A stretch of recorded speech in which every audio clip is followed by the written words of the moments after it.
আসসালামু আলাইকুম। আমরা হরিণকে ভুসি মিক্সড করে দিয়েছি।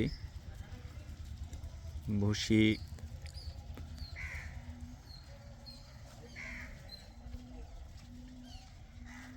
আমরা ছোট ছোট পাত্রে ভুসি আলাদা আলাদা পয়েন্টে দিয়েছি।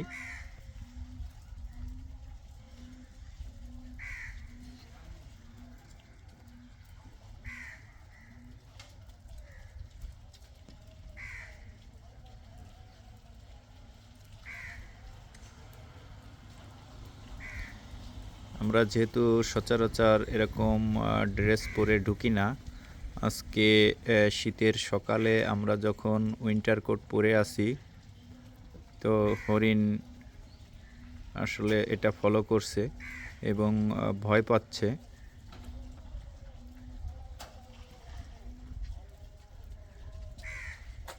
এই হরিণটার বয়স 1 বছর, তো এখনো দুধ পান করছে।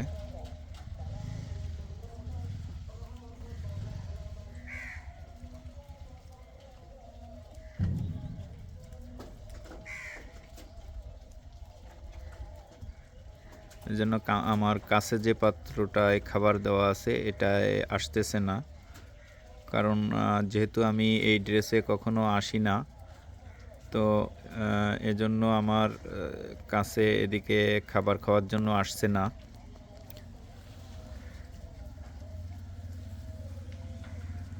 সাধারণত আমি খাবার দেওয়ার সময় থাকি, তো যারা এদেরকে খাবার দেয় তাদেরকে সবসময় চিনে থাকে এবং তাদেরকে দেখলে কাছে আসে।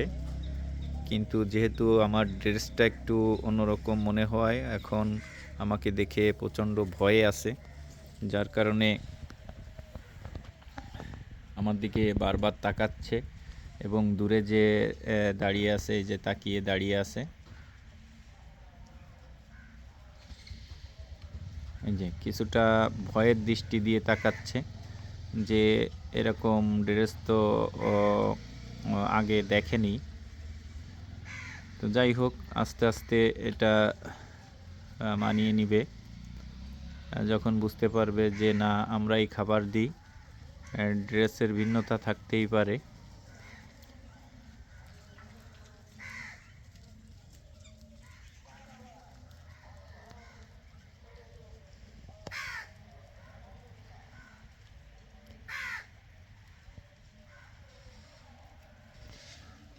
এই কাকগুলো বসে আছে এখানে, যে খাবার দেওয়ার পরে কিছু যদি হরিণের মুখ থেকে নিচে পড়ে যায়, তবে এই খাবারগুলা, এই কাকগুলা খাওয়ার জন্য বসে আছে। এখান থেকে হরিণগুলা সরে যাওয়ার সাথে সাথেই এই কাকগুলো এখান থেকে খাবার খাবে।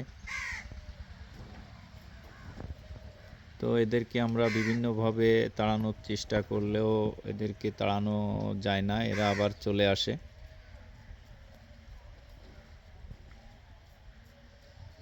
আমরা ভুসির পাশাপাশি গাছের পাতাও দিয়ে রেখেছি।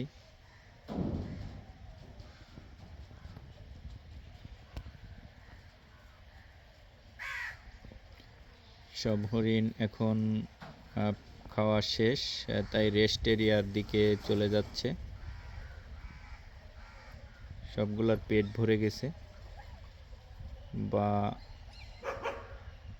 আমি এখান থেকে সরে গেলে হয়তো বা আবার এসে খাবে। তো আমি এখন ওদেরকে খাওয়ার জন্য একটু সুযোগ দিব। এই পাশেরগুলা সব ক্লিয়ার, কিন্তু আমার পাশেরটা যেহেতু খাই নাই, এটা ক্লিয়ার করে খেয়ে ফেলছে, এটাও ক্লিয়ার করে খেয়ে ফেলছে। যেহেতু এটা এখনও রয়েছে, আমার পাশে ছিল বিদায় খেতে পারে নাই, আমি এখন ওদেরকে খাওয়ার জন্য আমি একটু দূরে যাব। আমার দিকে তাকিয়ে আছে, একটু ভয় পাচ্ছে। সবাই ভালো থাকবেন। আসসালামু আলাইকুম।